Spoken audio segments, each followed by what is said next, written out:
Hello everyone. Now discuss today drawings means personal use. इसे हम हिंदी में आहरण कहते हैं और ये एंट्री में हमेशा डेबिट होता है when goods और cash withdraw by owner for his personal use. Okay, अगर वो कैश विड्रॉ करते हैं तो drawings account debit to cash account. It means cash आपका डिक्रीज़ हो रहा है. और B goods drawings account debit to goods account.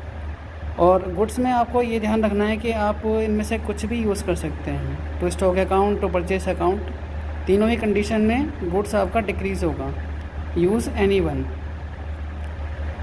इस लेखे का मतलब ओनर द्वारा निकाले गए गुड्स और कैश को अपने पर्सनल उपयोग के लिए किया जाता है. Okay, so that is drawings. 7 rule is expenses means always debit. Paid recognise by that word. Example: salary, rent, wages, commission, discount, general expenses, rebate, light, power, fuel, etc. That all are expenses.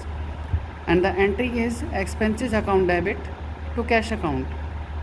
और इसमें भी हमें पता चलता है कि cash क्या हो रहा है, डिक्रीज़ हो रहा है. Change by any above then pass entry. आप इस एक्सपेंसेस के वर्ड की जगह कोई भी ऊपर जो लिखे वर्ड हैं उन्हें आप यूज़ कर सकते हैं according to question. Okay everyone. Now the rule number 8, income. Income means I, always credit. The receive word recognized by that word. जहाँ पर भी रिसीव लिखा होगा वहाँ पर रिकॉग्नाइज हो जाएगा कि ये हमें इनकम हुई है. एग्जाम्पल के लिए रेंट है, कमीशन है, discount etcetera.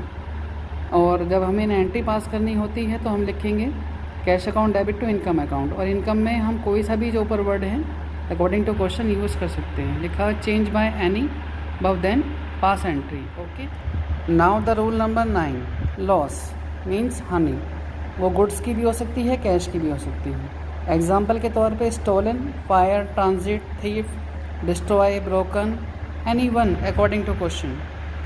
That means loss by dash account debit to stock account to purchase account to goods account. यानी आप इन तीनों में से कोई भी एक यूज़ कर सकते हैं. और जहाँ पर लिखा हुआ है डैश वहाँ पर आप कोई सा भी वर्ड यूज़ कर सकते हैं according to question. It means to loss of goods by any one. Okay. Next rule है लायबिलिटी. ऑलवेज क्रिएट होती है. इंक्रीज़ होने पर हम एंट्री पास करते हैं cash account debit to liability account. और डिक्रीज़ होने पर हम एंट्री पास करते हैं liability account debit to cash account. यानी जब इंक्रीज़ होती है तो हम या तो किसी से लोन लेते हैं या कोई अदर पेमेंट करते हैं उस वजह से. और जब हमें लोन पे करना होता है या अदर्स को देना होता है तो लायबिलिटीज़ को हम डेबिट करते हैं to cash account. Okay everyone. Now the rule number 11, purchase return always credit. और इसका दूसरा नाम है carriage outward. Carried outward. When goods return by us to creditors, creditors account debit to purchase return account. दोनों ही अपने according rules के दोनों ही डिक्रीज़ होंगे क्योंकि गुड्स पे हमारे पास से चला जाएगा और क्रेडिटर्स भी कम हो जाएंगे. Rules number 12, sales return always debit और carriage inward. When goods return to us by debtors, entry pass होती है sales return account debit to debtors account. इसमें हमारे स्टॉक जो है वो इंक्रीज़ हो जाता है और डेब्टर्स जो हैं वो डिक्रीज़ हो जाते हैं.